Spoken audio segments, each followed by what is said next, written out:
Bienvenida.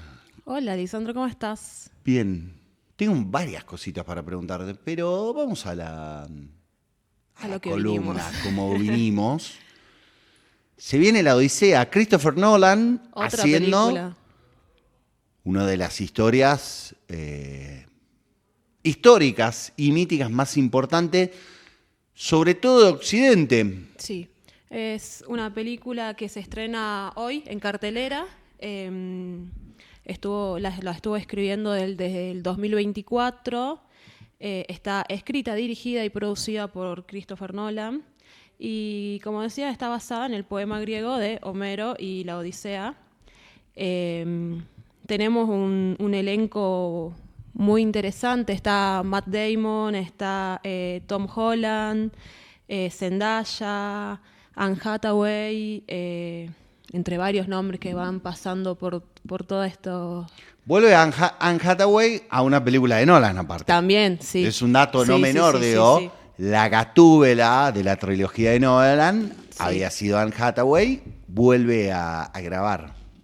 Nolan describió esta película como una de las producciones más grandes y desafiantes que tiene en toda su carrera, debido primero a la escala, después a tener que adaptar la Odisea. Y dice que lo hizo porque considera que en Hollywood no hay ninguna adaptación a gran escala, ¿no? Al nivel de que se merece la Odisea. Y por eso él dijo, bueno, yo lo voy a hacer. Porque pienso alrededor de la Ilíada, que tenemos Troya, por ejemplo, Claro, sí. que es bastante mala. Sí, Bueno, sí. pero la Ilíada es cierto, no recuerdo ninguna que recorra, traiga Sí. las peripecias de Odiseo y sus... Y mezclan muchos géneros. Tenemos A ver, ¿cómo es eso? terror, misterio, romance y un thriller. Todo mezclado de lo mismo. Misterio. Misterio, terror, romance, todo en lo mismo. Ok, bueno. Otra cosa interesante que tiene esta película es que está grabada con las cámaras IMAX, que son cámaras hiper pesadas. Ujú. Con una sola cámara se puede grabar 3 minutos de corrido, o sea que había que cargarlas después en las escenas largas, las tenían que cortar y cargarlas. Y se usaron aproximadamente 368 kilómetros, no, perdón, 168 kilómetros de la cinta que De usa cinta. de cinta para grabar la película, que aproximadamente dura casi 2 horas, 1 hora y 70. Pará, Sí, repetime esto. 168 kilómetros de cinta. cinta Para las cámaras para estas. las cámaras. Sí, Y una cámara que te aguanta 3 minutos y que después hay que cargarla. sí. 3 minutos Para de que- corrido. 3 minutos de corrido. Por eso. Y después la gente quiere. Y después terminamos viendo los contenidos por celular, ¿no? Sí, hay un desfasaje ahí. Sí, Está 90 días. clarísimo. 90 días tardaron en grabar toda la película. Tremendo. Sí. Va a haber terror, me lo imagino, porque Odiseo debe atravesar muchísimas pruebas para volver a Ítaca, entre ellos, porque aparte les cuento, atrás de su viaje, que él después de conquistar Troya está retenido 10 años por Calipso, los dioses se matan alrededor disputan alrededor de si Odiseo puede volver o no a Ítaca. Claro. A mí- Les spoileo algo, el único que lo reconoce después de tantos años es su perro. Después de 20 años de estar fuera de su casa. Qué fieles son los perros, ¿no? Perro cachorrito. Eso se los spoileo para cuando esté al principio. Sí. Yo creo que, bueno, unas producciones de Christopher Nolan es como que no vas a decepcionarte, digamos, tenés que ir al cine, o sea, hay un motivo para ir al cine a verla. Me parece que también la historia y cómo, bueno, tiene muchas críticas a favor, ¿no? También suelen hacer los preestrenos para que, bueno, la gente crítica vaya y haga su reseña. Y bastante buenas reseñas tiene en todo este recorrido. Veremos ahora cuando se estrene que en realidad, bueno, las personas son las que tienen el punto final para mí, ¿no?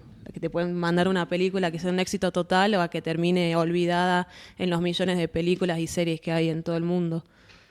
No creo que pase No, desapercibida esta. Hablando de épica, hablando de historias también de viajes. Sí. ¿Qué trajiste para repasar hoy? Hoy traje el análisis del Señor de los Anillos y El Hobbit. Ok. Me pasó que el fin de semana estaba buscando qué ver. Yo me leí todos los libros del Hobbit y de chiquita. Y la película a mí me pareció una locura. Yo fan de los anillos, fan del Señor de los Anillos, no soy. Okay. Sí del Hobbit, sí me gusta mucho. Y la película a mí me voló la cabeza porque está muy, muy fiel a los libros. Y yo dije, bueno, analicemos todo este recorrido que tiene el Señor de los Anillos. Estamos hablando que son todos libros escritos por Tolkien, quien no lo hizo sentado en su casa con el aire acondicionado, sino que estuvo en las trincheras de la Primera Guerra Mundial, atravesado por todo eso, perdió a sus amigos, bueno, estar en una guerra te jode un poco la cabeza, ¿no? Y toda la saga del Señor de los Anillos y del Hobbit es una crítica al mundo en el que vivimos, ¿no? Sí, aparte esa generación, cuando Tolkien escribe, es la generación de la transición de entreguerras, que en Europa... Claro. Si bien en Estados Unidos es otro mundo, el mundo del jazz, el mundo de la era del jazz y de las flappers, bueno, Europa va a vivir muy mal esos años de transición, Sí. tensada por incluso tensiones políticas y la emergencia de gobiernos de ultraderecha, por poner un concepto, no es técnicamente cierto lo que estoy diciendo. No, bueno, pero para que se entienda. Pero para que se entienda. Sí. Entonces Tolkien va a escribir todas sus sagas en esta época, que después serán retomadas por James Cameron, sobre todo en El Señor de los Anillos. Sí. El director es un neozelandés, Peter Jackson, que las adaptó, estamos hablando de a principios de los 2000, sabiendo que no estaba adaptando un libro fácil, sino que todo lo que te estaba contando, lo que atravesaba. Y bueno, hoy tenemos el análisis de todo esto, ¿no? De todo lo que significa una trinchera política, cultural, social, de todo lo que pasaba, y también demuestra mucho que las películas de fantasía que hay ahora, que se hacen, son bastante tibias algunas, ¿no? Como que quedan ahí como con gustito a que, bueno, estoy viendo una película para divertirme de fantasía y no estoy hablando de todas, pero sí algunas, sí. El recorrido, bueno, comienza con la primera, La Comunidad del Anillo, estrenada en el 2001, que hay un contraste muy visual de cómo arranca esta comarca con planos secuencias, bastante fluidos, colores lindos, al contraplano de cuando se muestra a Mordor, que es un... ¿A Mordor? Sí, es todo como un espacio muy frío de hielo, de hierro industrial, controlado por el ojo de Sauron, que funciona, ¿no?, como este panóptico de lo lindo y lo que no, lo que está como controlable, digamos, en todo esto, ¿no? El que tiene el poder y el que no. Había también, bueno, hay datos interesantes porque estamos hablando de una película que tiene duendes, que tiene enanos, que tiene elfos, que tiene hechiceros, magos. El contraste que hacían para que Gandalf, el mago, se vea como mucho más grande, porque son todos actores de la misma estatura, básicamente, hay varios. Jugaban mucho con esto de poner la cámara, ponerlos a los personajes que quieran que sean más altos más adelante y el resto más atrás. Es más, algunas veces hacían doble set para que se pueda notar esa diferencia y que vos cuando veas la película es como que lo sentís muy, muy grande y al resto como si fueran enanos, duendecillos. Vamos nuevo. Ian McKellen haciendo de Gandalf. Sí. Alto, espigado. Es alto Ian Es McKellen, alto, sí, pero sí, no, sí. no mucho más. Entonces lo tenías que hacer en comparación con Frodo, con Bilbo, con los... ¿Qué hacían? ¿Qué es un doble set? Claro, eran dobles mesas para que Gandalf esté como adelante y después ellos atrás y se sienta esa diferencia de que estaban a distinta distancia, o sea, en la misma distancia pero a diferentes alturas. ¿Y que filmaban dos Y veces filmaban, el plan? sí. ¿Filmaban dos veces la escena? Sí. O sea, la filmaban con diferentes alturas. Claro. Miércoles. No, todo un trabajo atrás que no era tan fácil. Pasamos a la segunda, Las dos torres estrenada en el La 2000. mejor. Sí. Bueno, vos decís que es la mejor. Por lejos Sí. es la mejor. Este pone para mí el conflicto, y vos me vas a decir si es verdad o no, en el medio ambiente. Las dos torres para mí pone el conflicto en... Para mí hay un juego central en todo esto que es desarmar el miedo. Bueno, Digo, el desarmar el miedo con respecto al senescal de Gondor para sacarlos. Lo que hace para sacar también al rey de los Rohirrim, ahora se me fue el nombre el que hace Viggo Mortensen, para esa carga.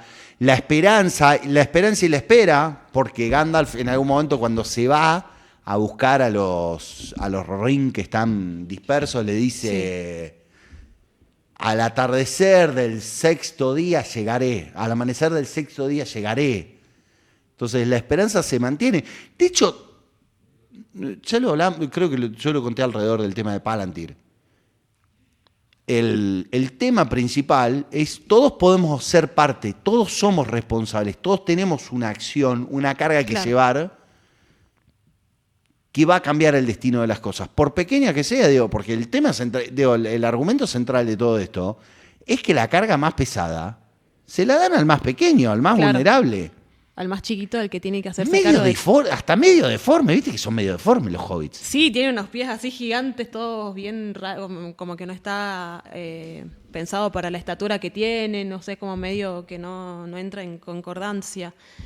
Pero por épica es la mejor. Sí.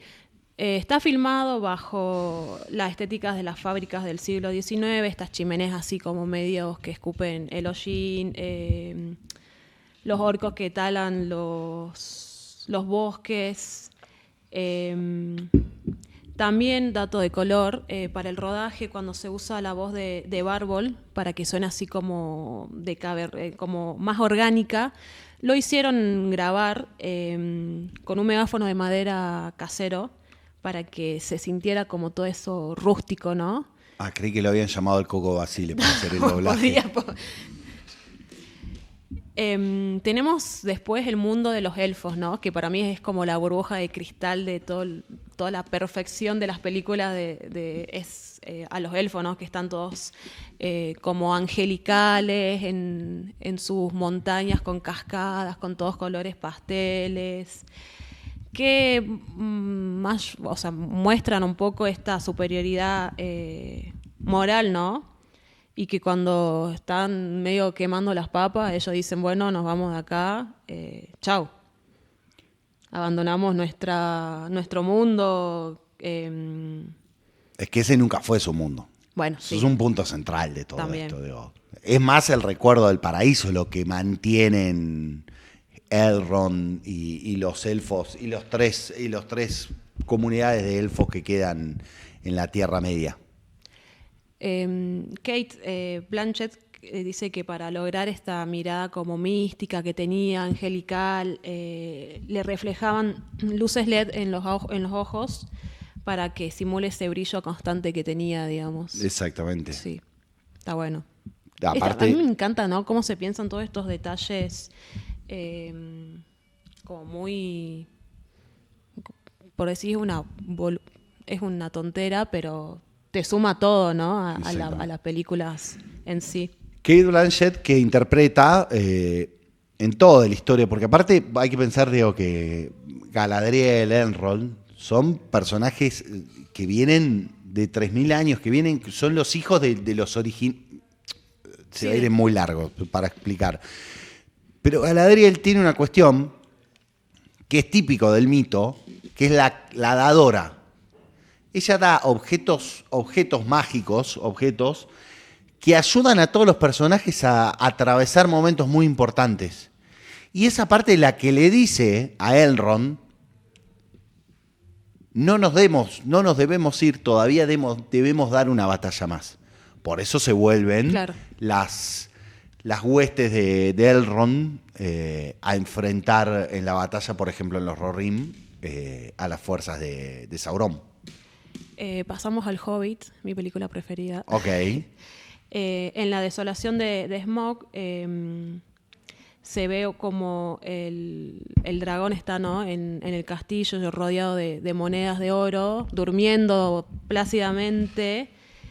Y bueno, el pueblo que estaba ahí fue desplazado porque entró el dragón, vio el oro, dijo me quedo acá nadie me saca. Y durmió sobre la riqueza. Bueno, también vemos la acumulación que había de la riqueza de ese reino, que también fue que casi el rey cae en la locura, ¿no? De la obsesión que tenía de esto. El actor que dio la voz al dragón, a Smaug, dice que se pasó mucho tiempo en los zoológicos analizando cómo actuaban las lagartijas y las iguanas, y que grabó sus escenas arrastrándose en el piso para hacerlo más fiel a una lagartija y que todo esto sea como más real. Espectacular. Tremendo, ¿no? Y por último tenemos El Hobbit, un viaje inesperado, estrenada en el 2012. Yo me acuerdo que esa película yo la vi 3 veces en el cine. Sí, porque una locura a mí me parecía. Que es donde todo cae, ¿no? En Bilbo Bolsón, hobbit que estaba tranquilo en su comarca, en su casita, que se pasaba todo el tiempo leyendo, cocinando, viviendo la vida tranquilo. Aparece Gandalf, lo manda con los enanos a recuperar. Una parte del Sí, tesoro. él como saqueador. Como saqueador, claro, porque dice, bueno, los hobbits son como muy rápidos, muy escurridizos, necesito un saqueador para que me pueda ayudar. Y se ve como el desarraigo que tiene él de su comuna, de salir de la tranquilidad a estar agarrando una espada y peleando por su vida, ¿no? Porque básicamente es lo que tiene que hacer. Otra de las escenas muy, muy buenas que tiene es cuando se cruza adentro creo que era un volcán, una montaña, ¿cómo se llama? Al que dice precioso, no me sale el nombre. A Gollum. Bueno, es que de ahí arranca, Claro, de esos barros, estos lodos. Esas son las precuelas del Señor del Anillo, digamos. Y cómo simplemente por decirle, bueno, juguemos a las adivinanzas, hagamos esto, hagamos aquello, terminó escapándose con el anillo, salvando a todos sus amigos y listo, o sea, terminó todo. Construir también en este sentido la planificación, la idea, porque todo lo que pasa está en la cabeza de Gandalf. Sí. Todo lo que va a pasar, el viaje para recuperar Minas Tirith tiene que ver con que él se da cuenta que el mal vuelve a acechar y que el bien, o que los pueblos libres del bien, tienen que empezar a ganar batallas. Claro. Que en ese sentido sea azaroso, una serendipity, el encuentro, porque Bilbo se cae, se encuentra con Gollum porque se cae. Claro, sí. Y aparece el anillo. Es un azar y parece que toda la historia se va a desarrollar ahí. Pero en realidad el mal ya venía creciendo con anillo o sin anillo. Sí, es como... Nada, y él tampoco es que cambia mucho por el anillo, después sí, pero el objetivo era otro. Él se cruzó con el anillo en el medio y lo agarró, le sirvió para llegar después a otras cosas. Después, bueno, sí, obviamente se basa todo en el anillo, pero al principio la idea era... Estamos medio juguetitos con el tiempo. Sí. Pero ¿sabes por qué en algún punto, como género, Las Dos Torres es una de las mejores? Decime. Para mí, ¿no? Porque tiene una parte que es fundamental, que siempre funciona en el cine y en cualquier narración, que es la idea del asedio. Explicar un asedio, montar el asedio, el contraasedio, siempre a cualquiera que lo ve, no sé, GOT. Claro. ¿Qué GOT, serie, bueno? donde hay por lo menos 2 asedios a la ciudad. Cuando viene Baratheon sí. a desembarcar. ¡Tremendo! Bueno. Cine puro, diría. Cine puro. Bueno, terminamos. ¿Hemos terminado? Bueno, entonces ahora se va a venir en un ratitito Francisco Pancho Laiseca, que está armando